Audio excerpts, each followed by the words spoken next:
Hello friends, एक बार फिर आपके सामने एक नई प्रेजेंटेशन लेके हाजिर हूँ। जैसा कि आप स्क्रीन के ऊपर देख सकते हैं, 9th constitution amendment to the constitution of Pakistan 1973।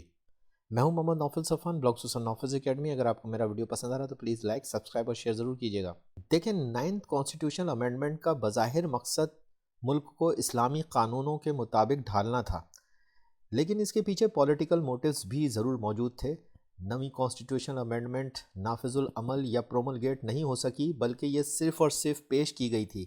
Amendment को 1985 में पाकिस्तान की कौमी असम्बली से 151 वोट मिले और इसे मंजूरी मिली, लेकिन इसे मुकम्मल कॉन्स्टिट्यूशन का हिस्सा नहीं बनाया जा सका। ये अमेंडमेंट शरीयत के सुप्रीम कानून को मुल्क में राइज करने के लिए बनाई गई थी, मगर इसे प्रैक्टिकल तौर पर राइज करने में नाकामी हुई। लिहाजा नवी अमेंडमेंट की कोई हतमी लागू करने की तारीख मैं नहीं बता सकता, क्योंकि ये अमेंडमेंट कानूनी तौर पर लागू नहीं की जा सकी। ये अमेंडमेंट ज़ियाउल हक के दौर में उन दिनों की गई जब 1977 के बाद ज़ियाउल हक ने जुल्फ़िकार अली भुट्टो की हुकूमत का तख्ता उलट कर मुल्क में माशाल्लाह राइज कर दिया था। बाद में अपने पावर को बरकरार रखने और पॉलिटिकल स्टेबिलिटी को बनाने के लिए ज़ियाउल हक ने 1985 के बाद कॉन्स्टिट्यूशन में कई अमेंडमेंट्स की, और इन कॉन्स्टिट्यूशन अमेंडमेंट के ज़रिए उन्होंने इस्लामी प्रिंसिपल्स का भी सहारा लिया और इस्लामाइजेशन भी की। नवी कॉन्स्टिट्यूशनल अमेंडमेंट भी उन्हीं कोशिशों का हिस्सा थी जिसके तहत पाकिस्तान के कॉन्स्टिट्यूशन में इस्लामी लॉज की प्रमोशन और उसे पास करने की बात की गई थी। 9th अमेंडमेंट के अंडर शरीयत को सुप्रीम कानून का दर्जा देने की सिफारिश की गई, जिसमें हुदूद लॉज और इस्लामिक सजाएं भी शामिल थीं, और सूदी निज़ाम के खात्मे की भी सिफारिश शामिल थी। साथ में अदालतों को शरीयत के मुताबिक फैसला करने की भी सिफारिश की गई थी। सदर के इख्तियारात में भी इजाफा किया गया।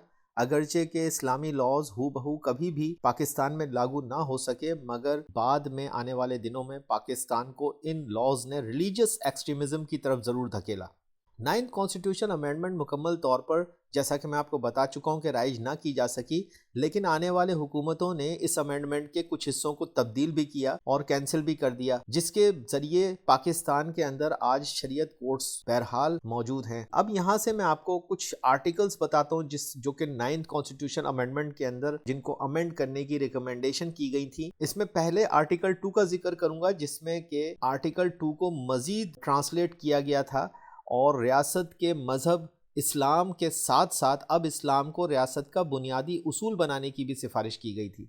आर्टिकल 227 के मुताबिक आइंदा लॉज को कुरान और सुन्नत के मुताबिक बनाने की कोशिशों को मजबूत किए जाने की सिफारिश की गई। आर्टिकल 203A से लेकर आर्टिकल 203J तक के जो शक़ें थी, उनके ज़रिए से मुल्क में वफाकी शरीयत कोर्ट्स को बनाया गया। आर्टिकल 37F के जरिए से सूद के खात्मे की बात की गई। आर्टिकल 31 के जरिए से इस्लामी तरह से जिंदगी के तरीकों को मुल्क में बढ़ावा देने की बात की गई। आर्टिकल 203D के जरिए शरई अदालतों को पावर दिया गया कि वो किसी भी कानून को कुरान और सुन्नत के खिलाफ करार दे सकते थे। यूं 9th कॉन्स्टिट्यूशनल अमेंडमेंट के जरिए से इस्लामिक बैंकिंग को भी प्रोमोट किया गया और सूद से पाक सिस्टम करने की भी बात की गई। अगरचे कि अमेंडमेंट कभी भी मुकम्मल तौर पर राइज नहीं हो सकी, मगर इसके असरात आज भी मुल्क में साफ तौर पर नज़र आते हैं। तो ये मैंने आपके सामने 9th कॉन्स्टिट्यूशन अमेंडमेंट की बात की। आई होप कि आपके लिए प्रेजेंटेशन बेनिफिशियल रहेगी। Thank you very much.